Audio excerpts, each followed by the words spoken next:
जहाँ पाप नष्ट हुआ तो धन ही धन एकत्रित होने लगेगा। नाम रूपी धन है तो फिर क्या, त्रिभुवनपति जिसके ऊपर प्रसन्न है, जहाँ पर कृपा राम की हुई ता पर कृपा करे सब कोई। खूब नाम जप करो, खूब मेहनत करो, धन कमाओ, और जो दुख सुख आवे उसे सह जाओ, आगे बहुत अच्छा फल प्राप्त हो। दोनों काम करेंगे तो कोई दिक्कत तो नहीं हो? नहीं, कोई दिक्कत नहीं, दोनों काम करना ही चाहिए, क्योंकि गृहस्थ हो, कोई विरक्त थोड़े हो, गृहस्थ हो। विरक्त केवल भगवान का भजन करता है तो देखो भगवान ही सब करते हैं, किसी से मांगा थोड़ी जाता है। राधे न्यू दिल्ली श्री हरिवंश महाराज जी, आपके चरणों में दंडवत प्रणाम। गुरुदेव भगवान, संत और सतग्रंथ कहते हैं कि कर्तव्य पालन आवश्यक है। क्या कर्तव्य पालन किए बिना भजन साधन सफल नहीं होगा? कई बार आर्थिक स्थिति या अन्य कई कष्टों के कारण घर के परिजनों के सेवा नहीं कर पाता, तो क्या मेरा भजन नाम जब व्यर्थ हो जाएगा? भजन नाम जप ये भगवत प्राप्ति के लिए अलग क्षेत्र है, और कर्तव्य पालन अलग क्षेत्र है। जो हम कर्तव्य पालन कर रहे, जैसे माता पिता की सेवा है, धन कमाने का उद्योग करना है, धन कमा के लाना है, परिवार की सेवा है, ये तो मनुष्य का कर्तव्य कर्म है, अपने परिवार का पोषण करना। पर जो नाम जप करना है, भगवान का ध्यान करना है, भगवान का पूजन करना है, ये भगवत प्राप्ति के लिए महान कर्तव्य है, परम कर्तव्य है। कर्तव्य और परम कर्तव्य, धर्म और महान परम धर्म, इसमें अंतराय होता है। ये लौकिक कर्तव्य है, वो अलौकिक कर्तव्य है। भगवान का नाम जप, उसमें ये थोड़ी कि ये नहीं किया तो उसमें बाधा पड़ जाएगी। पर हमें चाहिए कि हम कर्तव्य का पालन करते हुए भजन करें, तभी आनंद आएगा। अब बूढ़े माता पिता कष्ट पा रहे हो, तुम माला लिए बैठे हो, तो ऐसा नहीं। उनके पैर दबाओ, उनके कपड़ा धो, मेहनत करके लाओ, कमाओ और उनको खवाओ पियाओ, क्योंकि जब तुम किसी योग्य नहीं थे तब उन्होंने तुम्हें पालन पोषण किया। अब उनकी वृद्धावस्था है और तुम सोचो हम तीर्थ याटन जा रहे हैं, तीर्थों की जरूरत, उनके चरणों में तीर्थ है, उनकी सेवा करो। बूढ़े माता पिता की सेवा करना, बूढ़े परिवार के जो बुजुर्ग जन हैं उनकी सेवा करना, धर्म पूर्वक धन कमाना, ये भी तो कर्तव्य कर्म है। हाँ, इससे भी भगवान प्रसन्न होते हैं। यदि नाम जप करते हुए अपने माता पिता की सेवा की जाए और धर्म पूर्वक धन कमाकर परिवार की सेवा की जाए, तो कहीं तीर्थ जाने की जरूरत नहीं, घर ही उसके लिए तीर्थ है और घर में ही उसे भगवत प्राप्ति हो जाएगी। पर नाम जप जरूर होना चाहिए, भगवान का स्मरण जरूर होना चाहिए। नकुल वर्मा जी, गाजियाबाद। राधे राधे महाराज जी।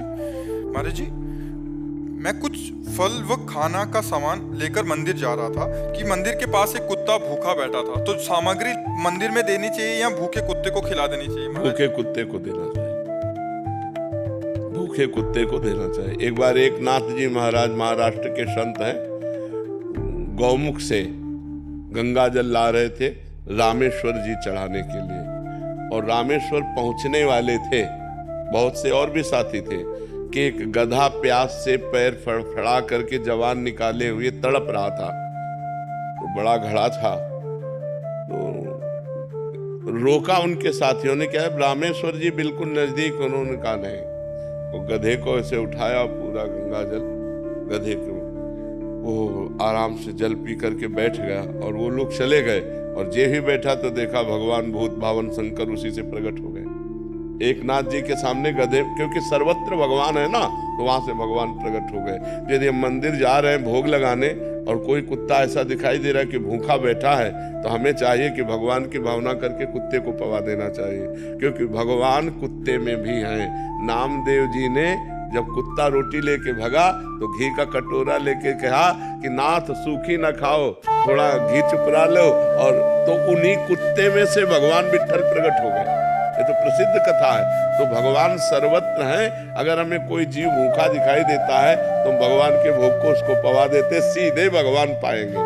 वहां तो भगवान दृष्टि भोग पाते हैं, मंदिर में भगवान सीधे नहीं पाते, दृष्टि भोग पाते हैं, उनकी दृष्टि में केवल आता है। और मुख से तो भगवान सीधे पाते। भूखा कोई आदमी बैठा है, कह रहा है बाबूजी भूख लगी है, पूजा ये लो, केला सेव फल मिठाई खा लो, और मान लो कि हो गया, दर्शन करे और ठाकुर जी के भोग यहाँ लगा दो, दर्शन ठाकुर जी करे और बढ़िया हो गया। अलका जी, राधे राधे महाराज जी। महाराज जी, मैं अपने भक्ति भाव को व्यक्त नहीं कर पाती। महाराज जी, किससे व्यक्त करना? प्रभु जानत सब भी नहीं जनाए। जिनकी हम भक्ति कर रहे हैं तो बिना जनाए जानते हो, अंतर्यामी सबके हृदय की बात जानते हैं। हाँ, भक्त कहलाने के लिए यदि तुम्हारा हो कि 4 लोग जाने कि हम भगत हैं तो बात अलग है, नहीं तो व्यक्त करने की जरूरत क्या है? व्यक्त करने की जरूरत क्या है? प्रभु जाने सब विनय जनाए। भगवान तो अपने आप हृदय की बात जानते हैं कि हम उनको कितना भजते हैं, कितना प्यार करते हैं, उनका कितना चिंतन करते हैं। हमें लगता है भक्ति दिखावे की वस्तु नहीं है, भक्ति हृदय की वस्तु है। हम हृदय में भगवान का चिंतन करें, भगवान का सुमिरन करें। सादा जीवन एकदम बिल्कुल कुछ दिखावा ना हो और खूब डट के नाम जपो, भजन से काम बनना है तो भक्ति ऐसी करनी चाहिए कि ज्यादा कोई जान न पावे, कोई प्रणाम न करे, कोई नमस्कार न करे, वो अंदर ही अंदर भगवान से रोए, भगवान से प्रार्थना करे, भगवान का चिंतन करे। इससे बढ़िया और क्या है? छुप के जो भक्ति होती है वो महान भक्ति हो जाती है। इन्हीं का एक प्रश्न हो रहा है महाराज जी, ये कह रहे हैं कि मुझे कौन कौन से ऐसे कर्म करने चाहिए कि मैं मृत्यु और जीवन के चक्कर से मुक्त हो जाऊं और प्रभु की सेवा में लीन हो जाऊं? हाँ, बेविचार ना करो, कोई नशा ना करो, किसी की हिंसा ना करो, कम बोलो, कम सुनो, कम देखो और निरंतर भजन करो, माया चक्र से मुक्त हो जाओ। निरंतर भजन करो, माया चक्र से मुक्त हो जाओ। अव्यावृत भजना, जो अखंड भजन करता है वो जन्म मरण के चक्र से मुक्त हो जाता है। अब पापाचरण करे, 2-4 माला घुमा ले, मनमानी आचरण करे तो पुनरपि जननम पुनरपि मरणम, ये पुनरपि जननी जठरे शयनम, ये बार बार भोगना पड़ेगा। जब तक पापाचरण बंद नहीं होगा और भगवान का भजन अखंड नहीं होगा तब तक जन्म मरण के चक्र से मुक्त होना संभव है। जब निरंतर भजन हो, जिस श्वास में हमारा नाम चलते हुए अंत हुआ वही श्वास में भगवत प्राप्ति करा देगा। अगर हमने संसार का चिंतन करते हुए शरीर छोड़ा तो चाहे जितने भजनानंदी रहे हो हमको जन्म लेना पड़ेगा। भरत जी हिरण का चिंतन करते हुए शरीर छोड़ा, गंडकी नदी में रह रहे थे, भगवान ऋषभ देव जी के पुत्र थे तो उनका अगला जन्म हिरण का हुआ। तो इसीलिए अखंड भजन तब निरंतर भजन, निरंतर राधा राधा राधा रट रहे और राधा कहते हुए शरीर छूटा तो हमें राधा की प्राप्ति हो जाएगी, हमें श्री जी की प्राप्ति हो जाएगी। शिखा मिश्रा जी कानपुर से, राधा वल्लभ श्री हरिवंश महाराज जी, महाराज जी क्या प्रभु की भक्ति केवल प्रेम से ही प्राप्त हो सकती है या अन्य साधन? भक्ति से प्रेम और प्रेम से भगवत प्राप्ति, भक्ति से प्रेम, नवधा भक्ति से दसधा भक्ति प्रेम और प्रेम से भगवत प्राप्ति होती है। प्रेम से भगवान का साक्षात्कार होता है। जान ले सो जान निहारा, राम ही केवल प्रेम प्यारा।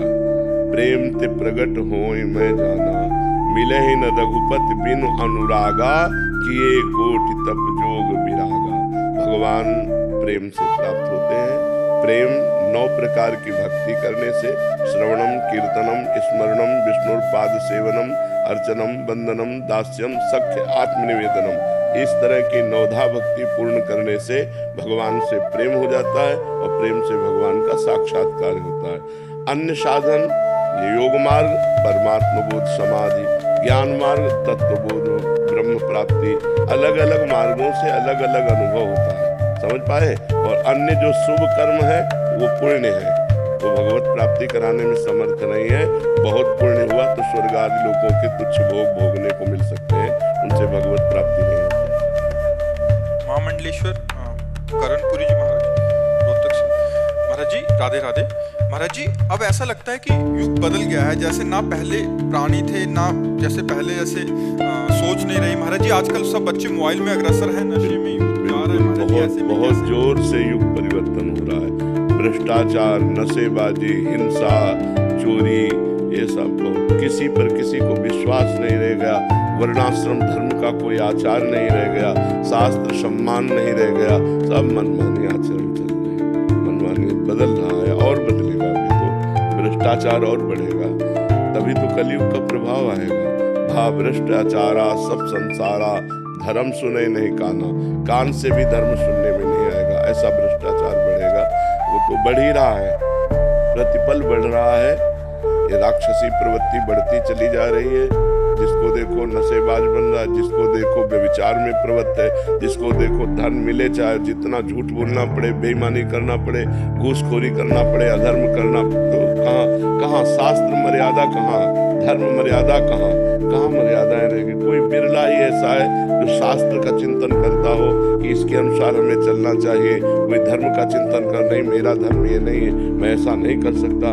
ऐसा गांव में 100 रुपया के गेहूं बेचे गए थे, 45 वर्ष पहले की बात बता रहा हूँ। तो 110 रुपये आ गए थे, उसके गिनने में भ्रम हो गया होगा, 10 का नोट ज्यादा आ गया था। तो जब घर में गिना गया तो 110 थे, तो कहा पूरे लेके जाओ उसके सामने और उसको दिखाओ जाके कि 10 का नोट तुम्हारा इसका था, और उसको दिया। और फिर 100 रुपये के गेहूं, रुपया 1.5 रुपया किलो गेहूं बिकता था, तो 100 रुपये के गेहूं बेचे थे, 10 एक्स्ट्रा आ गए तो काफी थे। लेकिन ऐसा नहीं, तुरंत पैसे वापस कर दिए। ये धर्म है कि नहीं, उसके 10 रुपये ज्यादा आ गए, हम 10 रुपये। और आज क्या होता, अरे वो अगर कहता भी कि हमें लगता है 10 रुपया ज्यादा आ गया, तो बोले कहते 100 रुपये दिए थे तुमने, वो झूठ बोल जाता। धर्म का साक्षी रख करके कहीं कोई अधर्म नहीं करता था। कहीं भूल चूक से कोई अधर्म हो जाए तो लोग उसका समाज में बैठाल करके उसकी निंदा करते थे, उसको प्रताड़ित करते थे। अब समाज ही निंदनीय हो गई है। बड़े बूढ़े 4 लोग बैठ के हुक्का पीते हैं, शराब पीते हैं, तो बच्चों के ऊपर आचरण किया जाएगा। तो धर्म का, शास्त्र का आजकल सम्मान करने वाले बहुत कम रह गए। शास्त्र में क्या लिखा है, मेरा क्या आश्रम है, आश्रम के अनुसार मेरा क्या धर्म है, ये कोई जान ही नहीं रहा। बस मनमानी आचरण करते रहो, मनमानी आचरण करते रहो। पहले सत्य था। हाँ, पहले से बिल्कुल सत्य बात है। पहले सत्य, धर्म का स्वरूप सत्य ही है। पहले सत्य था, अब तो व्यभिचार, झूठ, व्यसन, ये सब बढ़ रहा है। और फिर भी कुछ धर्मात्मा लोग तो हैं ही, कुछ भगवान के नाम जापक तो हैं ही, नहीं तो बड़ा आतंक मच जाए अगर सब व्यभिचारी हो जाए, सब व्यसनी हो जाए। उनमें से कुछ तो संयम में चली रहे, कुछ संत महात्मा है, कुछ धर्मात्मा गृहस्थ है, जिससे अभी थोड़ा पृथ्वी टिकी हुई है, नहीं तो आतंक मच जाएगा। तो ये आधुनिकता अगर धर्मयुक्त नहीं है तो लोग अनुसरण करते हैं कि दूसरे देशों में देखो लोग कितने सुखी, इसे सुख कहते हैं। आग लगी तो लगती ही चली गई, भूकंप आया तो गिरते ही, बाढ़ आई तो समेटती चली। तो जल, पृथ्वी, वायु, आकाश, अग्नि, ये 5 प्रधान देवता हैं जिनसे शरीर बना हुआ है। अगर धर्म से नहीं चलोगे